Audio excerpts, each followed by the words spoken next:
I'm from Seoul, Korea, and I lived there for my first 20 years. My mom is pianist. My dad is not a musician, but he's still a huge fan of classical music. I don't have any siblings. I'm my only child.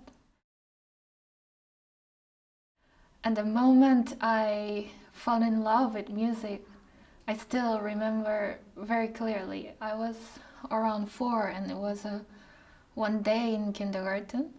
One girl from my class, she just learned how to play piano and she wanted to play in front of everyone. So teacher made students sit down and listen her playing.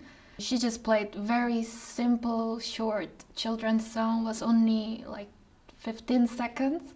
That moment, like everyone was quiet, focused on her and listened her playing. That atmosphere fascinated me. So when I back home, I just immediately asked my mom, teach me the piano. That's how I started music. I was around 9 or even younger. I had a chance to play viola. Yeah, it was very small viola, which is very rare. I was tall enough to play it, but still I had to play it like this. The looking of viola, that viola like took my mind immediately. It had kind of like reddish, dark brown, like cherry colors. Also, it was very shiny. It was beautiful. And when I made sound, this dark, deep resonance from viola, the sound feels like melted chocolate. I think my character is very suited for playing viola. I always feel I become a painter who decides which color to fill in the blank space. If melody is line, what I do is color inside. I think viola is perfect instrument for me. When I was 17, when I was still in Korea, I wanted to see bigger world. And I searched in Google like International Viola Festival, and there was a festival like Nobuko Imai and Tabea Zimmerman is coming in the same time. I said, oh my god, I should apply this, and I applied. And I accepted, so I went that festival. It was the Kronberg Academy festival. It changed whole my role. I immediately admire the music people making here, and I felt, oh, this is the music I want to do. This is why I worked so hard.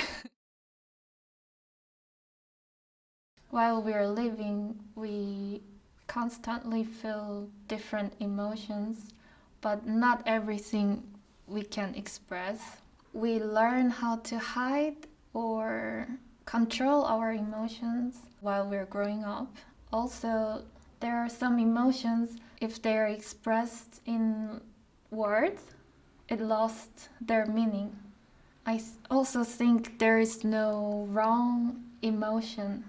There are bad or negative emotions, but doesn't mean they're wrong. We feel sometimes guilty or shame or worry about other people's judgments because of what we feel. But when I'm playing music, there is no limit. I can express anything, everything that cannot describe in words. I can pour everything on music in me. So I feel most free when I'm playing music. There is one book like changed my life called Man's Searching for Meaning from Viktor Frankl. He's a psychologist and he went to Auschwitz when World War II. He said he brought his article that he worked for his whole life and he asked to soldier, could you keep this?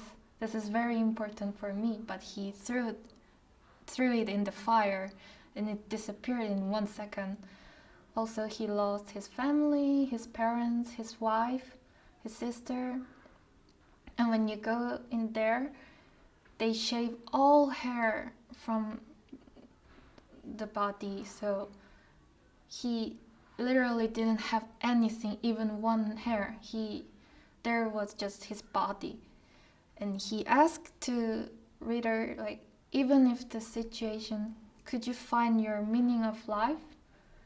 And I asked myself, and I didn't have to go that far, like losing family. I thought, like, if I cannot play viola, I think it will be so difficult to find meaning, like reason to live. I tried to find something else on me, like Hayang Park was always violist Hayang Park, so I wanted to find who is Hayang Park without viola, and I'm actually still working on it. Somehow it makes me more deepness in my music. So yeah, that book I still is my favorite one. Listener, daring, and empathetic person. And this one I also want to be better, like better.